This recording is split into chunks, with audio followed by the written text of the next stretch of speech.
while we on it, the big fight. Oh, yeah. Is tomorrow. The biggest, bro. Did you see the weigh-in? Nah, I didn't see the weigh-in.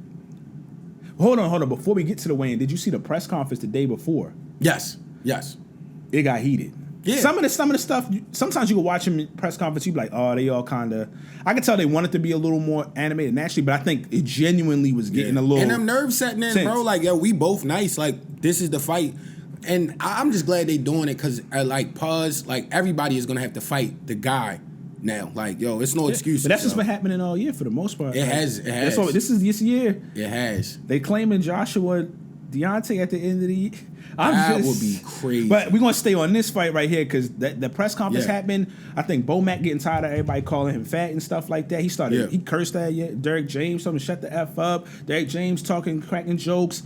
The people, the family and the friends in this, like Terence Crawford was talking to one of your mans, like, he's like, yo, it could get active in here. Like, and then he was trying to calm everybody down. He like, yo, like, because this has been building up for a long time. And, you know, according to things that we neither know or allegedly know or have heard. Yeah, we don't know anything. Both sides got people. Allegedly, there's things that there's people. There's people out involved. there. Yeah. People involved. So you're like, yo, when black events happen, I mean, we want this to be a successful event. We the ones that got to fight each other. We don't even hate each other. Yeah. It's everybody else want to hurt each other. It's like, let's keep it cool. Let's have this event. Let's show we can have this type of event. Let it be successful.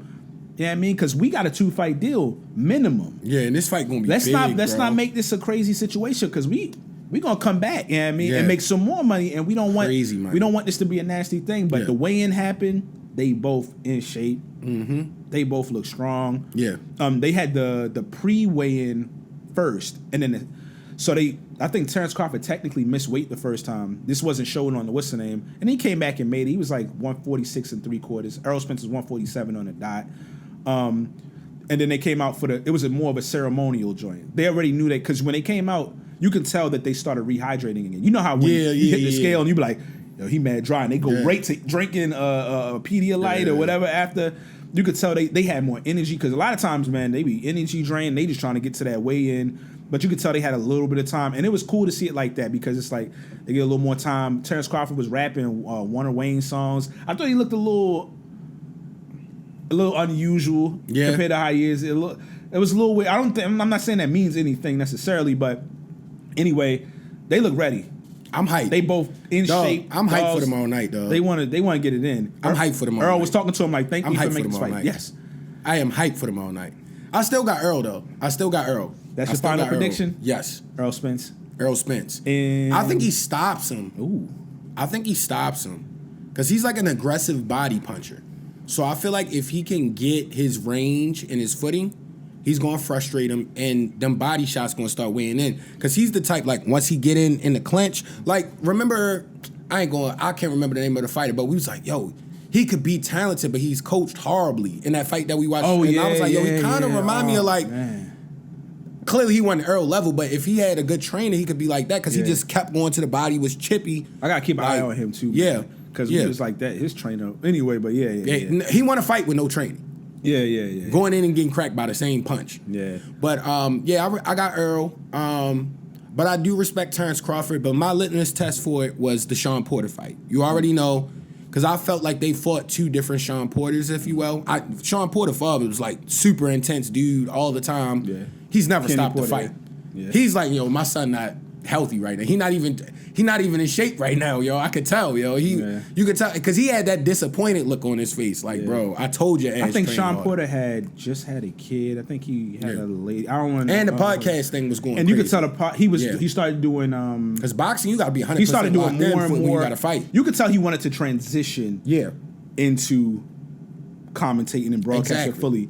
And you could tell he had kind of a foot in the fight. I mean, he retired after that fight. Your focus got to be 100% in there when you fighting a guy that caliber. Now, regardless, he did some good things in that fight to Bud. But Bud, he knocked him out. He did what you can't take that away from him.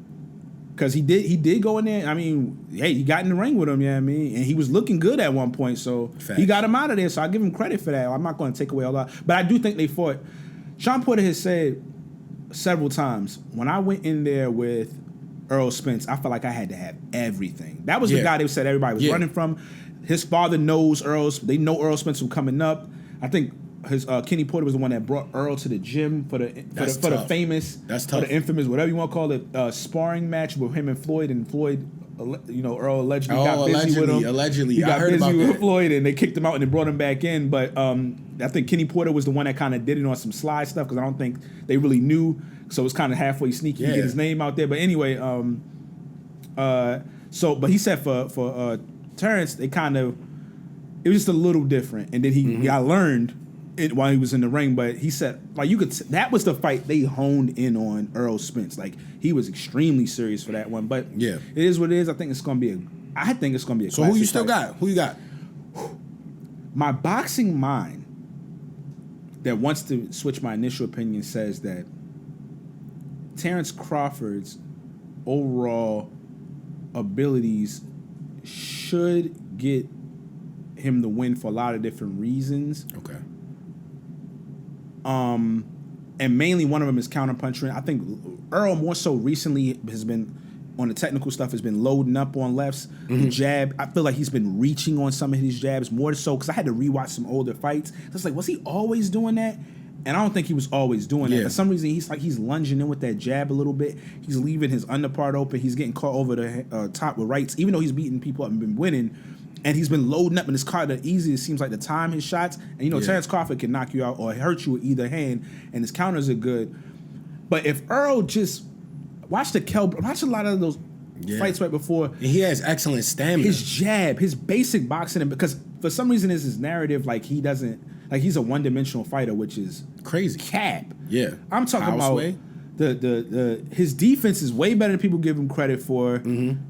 His jab is really good, and when he's quick with his 1-2s and not loading up, he'll catch you and then he'll put the hands on you. So my initial, I'm a person more times than not when I just go with my initial joint,